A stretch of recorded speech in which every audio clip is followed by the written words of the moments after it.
Yo, it's poppin', gamers! Hey guys, what's up? WQ here. You guys want to become an alpha gamer like me? Make sure to hit the subscribe button and you're gonna become an alpha gamer today. You're gonna join the WQ family today and big league gains are gonna be in your future. Guys, you already know it's gonna be in your future once you become an alpha gamer and join the WQ family today. Yo guys, so guess what? I'm browsing Twitch, looking for something to do. I'm bored, I'm looking for something to do, you know? And no one's streaming. I'm like, why is no one streaming? Apparently there's this convention called Average Games Done Quick, I guess. And I've never heard of this, so I go to the page. It looks real cool. It's crazy. All these real nerds are playing like video games. Like, I'm like, man, maybe I'd fit in on this. Fast forward 5 years, AGDQ 2018, complete lockdown, no fun. Everybody is older and balder and a little bit fatter, and I'm like looking around. I'm like, what happened? What happened? You know, I just woke up out of my coma and things have changed. Things have changed. Now, if you look at me, I'm in better shape. I look better. My hair looks better.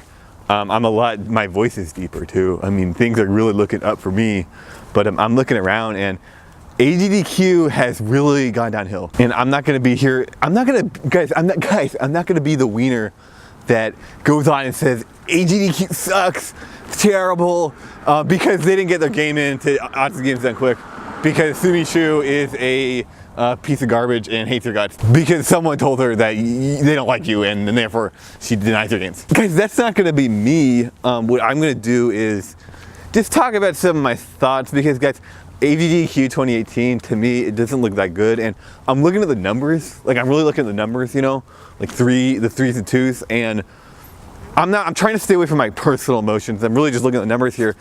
It's getting less and less viewers every AGDQ. The donations are going up, I would say.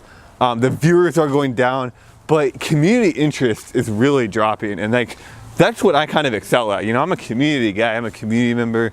And I'm looking at the community interest, and community interest is really going down. Like, for example, I go to my hosting page, like who's streaming, right? And it shows all the hosts.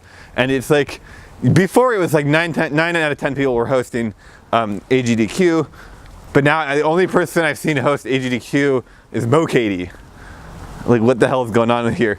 And then not only that, but a lot of people who were hosting AGDQ, they got banned on Twitch because somebody said something bad about one of the runners on the channel they're hosting. Like, that's ridiculous, you know? And it's stuff like that where it's like, whoa. And actually the viewer numbers, if you want to talk about the view numbers, these viewer numbers are in free fall. And that's not a good look. And guys, I'm not gonna lie, almost no speedrunner actually watches AGDQ. That's the thing. A lot of people don't realize speedrunners don't actually watch AGDQ. You play League of Legends, the top players do actually watch Worlds, right? You play soccer and football, yeah, they guys, believe me, the footballers, they actually watch it, but speedrunners don't actually watch AGDQ because it's really boring. There's very little competition, and they do not cater towards people who care about speedrunning. AGDQ completely caters towards the uber casual crowd, which is why they bring in a lot of numbers. It's like, that's great, right? But the problem is their numbers are declining, and community interest is really shifting away because you can't even say anything bad about it. There's this guy in meth on the other side of the street. He's like giggling at me, and this guy's legitimately on cocaine. Holy shit, dude. You guys think it's safe out here on these streets? Think again. Any one of these dudes could come out with a knife and jump me. But enough about these freaky meth heads. Let's talk about AGDQ some more and talk about some of my like reasons I kind of stopped watching AGDQ. So a lot of speedrunners go to AGDQ to like hang out, which is a huge reason it has value. And let's be honest, AGDQ has a lot of clout, but the thing is, like, look at the game roster this year, and they've been doing this every year. They've been getting worse and worse games, and the more popular games they've been kind of sidelining. And this year especially, there's no Super Mario 64, no Link to the Past, Legend of Zelda, no Super Metroid, and these are like huge stable games. A lot of really good stable games, and a lot of the best categories of stable games. Like, oh no, we did DKC2 80%. We did that like 5 years ago, guys. Super Mario World 96 Exits, probably one of the most iconic games of the 90s. The best category of the most iconic game of all time. Oh no, we did that in 2012, guys. We can't do that again, ever. So yeah, what's happening is, you see in the AGDQ, their game list is getting worse and worse, and like Zost, he didn't go to AGDQ this year, because why would he, you know? And I mean, like, why would I go? The truth is, if I go to GDQ, I'm not playing Link to the Past for over a week, like probably 2 weeks, plus there's burnout before and after. So it's like, it's really problematic for a lot of runners to go to these events. It might hurt me in the long term, like if I go, and actually, I mean, it could help me, maybe like inspire me, but honestly, it might not be good. It might not be good for me, especially, I don't, you know, cost money. It's like, it's a huge time sink. And what's happening is, the less of these runners are going, so like less runners are going, the viewer numbers are dropping, people are getting less interested in it. You know, these chat rules are getting out of control. People kind of like, they're losing favor. And like, the truth of it, guys, AGDQ 2013 was amazing. It was a miracle event. It was a completely amazing event. Like, that's such a great thing to go back on. We're not going to get that again. Okay, that's never going to happen again. And these smaller speedrun marathons like NASA that are popping up, they're a lot more fun. They're a lot more like old, harking back to the older days. And I mean, guys, I'm not even going to talk about the tech issues. There's like a billion tech issues at GDQs. But the thing is, the one thing that GDQ does, it kind of gets, this is why it gets by, right? This is why it exists. This is why it caters to the casual crowd. This is why you can't criticize GDQ, because it's all for charity, right? It's all donations for charity. So you can't really criticize GDQ. And their donation money is probably going up. So, hey, you know, we got this, this is their like big win, right? One problem with this though is that culturally, people are starting to donate more money online. It's becoming more of a thing. Culturally, people are migrating online, and there's becoming an economy, especially around donating. So average donations, if you look at all of Twitch, donations per viewer, average donations, amount of donations, all those numbers are going way up, right? In fact, they're going up across the board. You see on Twitter all these campaigns. Guys, this person was harassed on a bus, even though they weren't even harassed. It was fake. Let's donate $500,000 to them. We don't know why, right? And it's just happening everywhere. So AGQ's donations going up is actually reasonable. That's within reason. Because 5 years ago, it wasn't completely the standard, right? It wasn't exactly the standard. So the donations values are going up, but proportionally they're not going up that much. And if anything, proportionally they're not even going up. The viewers, and especially proportionally, the viewers are dropping drastically. And this is a big thing I want to point out, because there's two different aspects to this. There's one aspect that Tyler One was getting 350K viewers for his return stream. At the same time, AGDQ had like 110,000 viewers. Like compare that, right? So, yeah, not a good look for GDQ. But Tyler One is also getting more viewers than Riot Games. So Riot Games is another industry that has been declining, on rapid decline, since about 2013. It's been on rapid decline, and Tyler One is getting more viewers than Worlds, most of the Worlds, like 80% of Worlds. So, like, I think Worlds Finals was getting more viewers than Tyler One. But it's just a random stream of his. Like, I don't understand. like that's pretty embarrassing. So yeah, half of the reason Riot Games has lost so many viewers over the past 4 or 5 years is because, for one, and a lot of people don't realize this, they didn't actually lose anything. They had a lockdown on esports, on the esports world, especially proportionally. There was pretty much nothing to do. Like, if you wanted to get into streaming or get into esports, you pretty much had to go through League of Legends. It was by far the biggest thing, and there was no competition. But since League came out, you've seen Hearthstone, you've seen Overwatch, PUBG, StarCraft 2, even though no one plays StarCraft 2. But you've seen all these other big games continually come out. Speedrunning with AGDQ is one of these things, where a lot of the League of Legends, Melee is another one, a lot of these viewers and players actually left League to play in these other things. Now you have a ton of different opportunities. You have a ton of different avenues to get into the streaming, esports, gaming world. Before it was entirely League. So what happened is League of Legends numbers didn't really drop. They just proportionally didn't grow. Everything else grew. So I don't think League actually was punished too heavily in that. And actually, if you look at their international scene, China and Korea, it's still huge. And the player base is still very strong. So I don't think League actually suffered. Now Riot Games is completely incompetent, and they host some of the worst events. And in fact, their game is suffering, like obviously suffering. So they had to. This is why they unbanned Tyler once, because it's like shit. They haven't had a new League of Legends streamer come out in like the past 3 years. So like shit. Well, we'll just unban Tyler one. It's a resurgence, right? Not really though. I don't think it was a resurgence because he did one game of League and then he started playing PUBG. You know, and he's probably paid to play League. Riot Games is like, okay, if you play our game, we'll unban you. You know, just one game on stream and we'll unban you.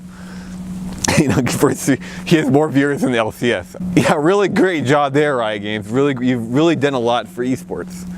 Completely destroying any sense of integrity and competition. Does that sound like something else? Does that sound like awesome games done quick? That's what happens with events if they don't put the best on top, if they don't honor the spirit of competition.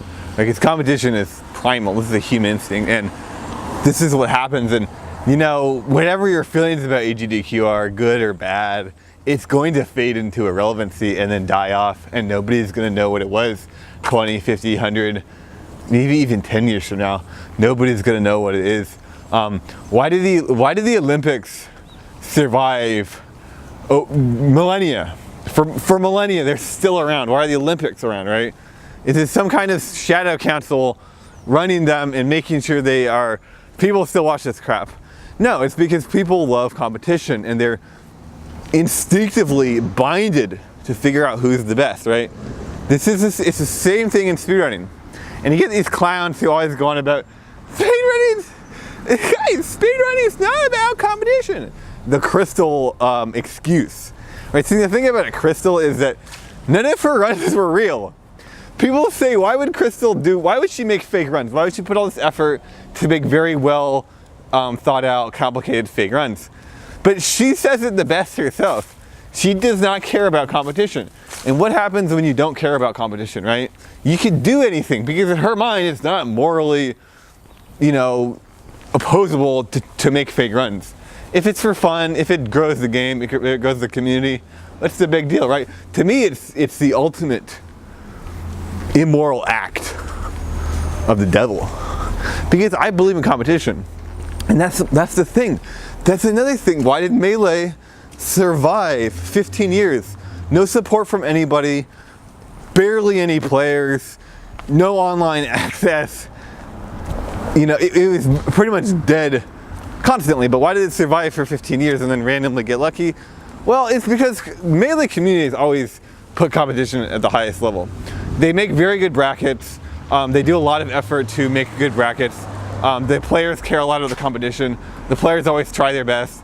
It's very, very focused and centralized around getting the best runner or getting the best player to win the tournament. So why is League of Legends dying?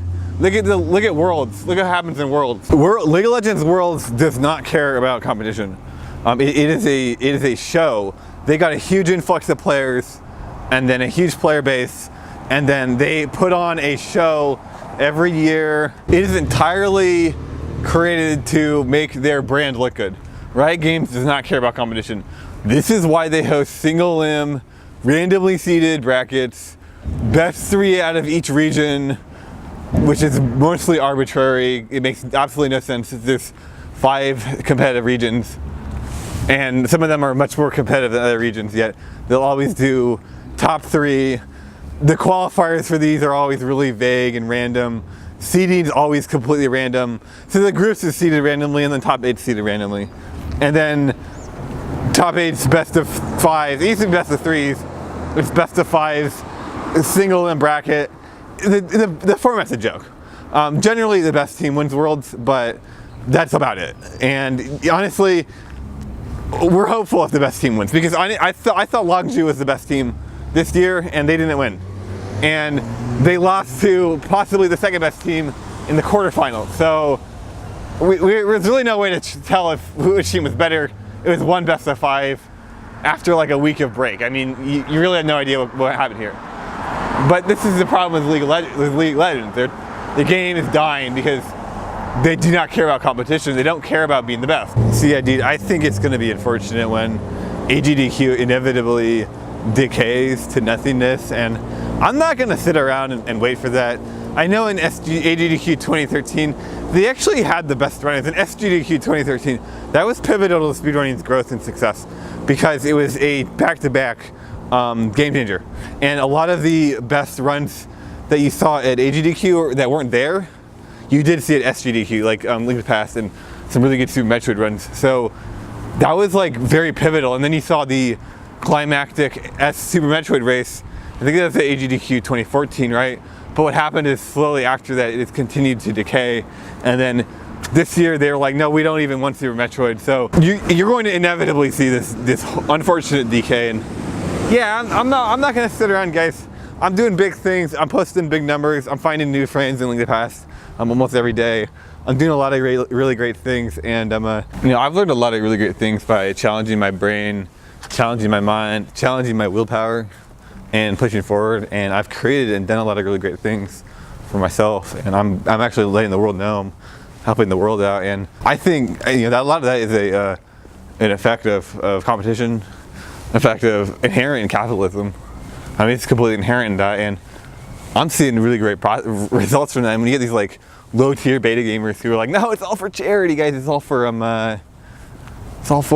spirit of the game, which it's ridiculous that somebody like Crystal, who makes fake runs, would say that. Like, it cannot be for the game if you're making a fake run and passing it off as real. That's not for the game. That's inherently against the game, right? That's the worst crime you can do against the game. Like, I think that's so unfortunate. And this is the AGDQ mentality. It's that, and it's like I was talking about it earlier, guys. Let's hide behind the veil of charity. Yeah, I think that's great. I really do think it's great they're raising money for charity. A lot of that money does go to the PCS staff. It does go to Mike Uyama. Like, it's his job. These people are paid. I mean, where do you guys think this equipment comes from, right? So it's like, I think it's great that they're doing it for charity. I think they're hiding behind that. I think they're using that as a shield themselves from criticism. I think Games Done Quick in general shields itself from criticism from the casual audience as well. You're not publicly allowed to criticize GDQ because it's all for charity, right? You can't criticize. It's for charity, guys. Come on, guys. We can't criticize it. It's for kids. Okay, you can't criticize it, but you can criticize it, and people are criticizing it constantly. Everybody's criticizing it. I'm criticizing it. I'm a top runner in speedrunning. I'm not gonna lie to you guys. I'm completely dominant in speedrunning. Easily one of the best speedrunners of all time. I've created ridiculous, groundbreaking theories day after day after day. For me, the speedrun is my element. It's my complete element. I know a lot about the scene, and I'm seeing bad things for the future of speedrunning. I'm seeing bad things for a lot of the people are like really criticizing AGDQ. They don't think it's done right, And actually, what's going to happen eventually is there's going to be an alternate marathon that comes up and tries to defeat AGDQ, and it might be Oceanside. It could be Oceanside. Who knows? I don't think it will. I don't think Oceanside is going to do anything because Oceanside, again, does not cater towards competition. It caters towards, I'm not sure what, but I don't think it's going to be Oceanside. But I think speedrunning is going to change in the next 10 years. But yeah, who knows, guys? Maybe AGDQ will turn around. maybe AGDQ will start to have more competitive policies. Maybe they'll try to reach out more to a lot of the good speedrunners that are kind of ignored in favor of runs nobody's really ever seen or heard of before, nobody cares about, and the runners probably put in about 2 days worth of effort into the run. Yeah, maybe those runs will stop getting through with flying colors, and instead actual speed runs, by actual speedrunners will be recognized. Maybe there'll be a new speedrunning marathon that is more catered or more focused to actual competition. Who knows, guys? But unlike the beta gamers running AGDQ, I know you guys are real alpha gamers. And what really makes an alpha gamer, you know, it's not all about being a monster. I'm a monster. Competitively, I'm a monster. You know, I'm a beast. I love competing. I pretty much dominate the field when it comes to competition. And I'm watching a lot of Link to the Past winners. A lot of these guys, they're terrible at competing, and they want to pretend they're competing, but these guys really have no idea what they're doing. And so what they'll do is they'll like create this facade of gameplay that they look really good. They're like, whoa, this guy he's hype. He looks real good. But they're just garbage. And I'm just watching these guys are trash. Maybe in a year he'll come close to one of my old PBs. That's generally what I think. But you know, you don't have to be a monster like me. You don't have to be hyper competitive and dominant like me, especially, I mean, if you guys want to be an alpha gamer, all you need to do is hit the subscribe button. But really the real essence about being an alpha gamer, besides subscribing to me, being part of the WQ family. And the reason, you know, the WQ family we are alpha gamers, you know, guys, I'm not making this up. It's because I teach you guys, and I'm very good at trying. I'm very, very good at trying my best, and that's what I've been doing the past 4 years. And consistently, when the times get tough, I'm succeeding because I'm trying my best. And you know, I hit a wall, but I break through it after countless failures, countless suffering stories. I break through these walls, and yeah, I've consistently broken through these walls, and I've learned to become an alpha gamer. And this is why I see the WQ family, you guys, are alpha gamers, because I actually can teach you how to do this. Natural gameplay is a mathematical formula. It is not some kind of personality trait. It's not even that hard to understand. It is purely a mathematical formula you can break down and apply to anything that requires decision-making processes, right? Because look at the core of decision-making processes. Something's optimal, you don't know what, and it's too complex to, you know, use a simple algorithm. But natural gameplay is a algorithm that optimizes complex decision-making, right? And it uses beliefs primarily to do that. And you can apply this to anything, guys. And you guys can become real alpha gamers too, much like me. And you know, I'm hoping AGDQ, we see a lot of alpha gamers come out of AGDQ. But as far as I'm seeing it, guys, consistently you see the beta gamer once a month, the seasonal speedrunners. You see this randomizer. You see a lot of randomizer. You know, believe me, guys, I'm pretty pro randomizer. I'm your top Link to the Past player. Every other Link to the Past player criticizes randomizer. They're jealous. I don't criticize randomizer. I actually think randomizer brings a lot to the table. Now, I'm watching a lot of these randomizer runners. These guys need to step their game up because they don't know anything about the game. They don't practice the game. They're terrible at it. And they all think they're really good. And it's like, you can do 1,000 randomizer races in a row. You can do 100,000. It doesn't matter. You're not going to be good at the game. I'm going to completely dominate you with every run I do. Do 1 million randomizer races. Like, I don't mind. It's not that hard to be good at a speedrun, but you got to get real. You got to start practicing the speedrun and, you know, doing silly things like randomizer. I mean, this is the equivalent of playing all random in League of Legends. Playing an ARAM in League of Legends, or like going to a Melee tournament and you start playing like classic mode or something. Like, people are just looking like you're an idiot, dude. It doesn't like you play your ARAM, you know, do 1 million ARAM games. Like, you're gonna get swamped. You're gonna go to solo queue and you're gonna get bronze 5. It's the same in Link to the Past. Like, you can do your rando all day, but once you start up fire the speed runs, you know, life's gonna hit you. It's gonna get real. Life's gonna get really real. And you know, I'm already dominating the speed run, so I know that from her first experience, because I've been through the reigns. I've been through the worst of it. I've been through that moment where, like, shit, I'm really not as good as I thought I was. And guys, I'm going through that even right now. But every single time you do that, you level up and you become a lot better. And that's what I'm trying to teach you guys, to become real alpha gamers. But yeah, the randomizer community, they're interesting. I want to see big things from them. I do want to see good things from them. I think they're really good for Link to the Past. They do help Link to the Past out a lot.